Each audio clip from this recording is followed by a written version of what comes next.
बीमार है और मेरी ताकत, मेरी गुंजाइश इतनी नहीं कि मैं कोई खादिम उसके लिए रख सकूं, कोई नौकरानी उसके लिए रख सकूं।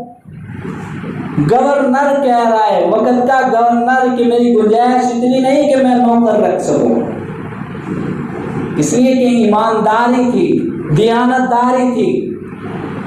फरमाया कि मेरी गुंजाइश इतनी नहीं कि मैं नौकरानी रख सकूं, मेरी घरवाली की खिदमत कर सके, वो माजूर हो चुकी है, चल सकती नहीं, काम कर सकती नहीं, इसलिए कि मैं फजर की नमाज पढ़कर चला जाता हूँ, बीवी की ज़रूरियात को पूरा करता हूँ,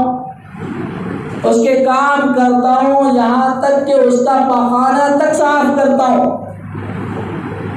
वो बीवी मेरी 30 साल तक खिदमत करती रही है,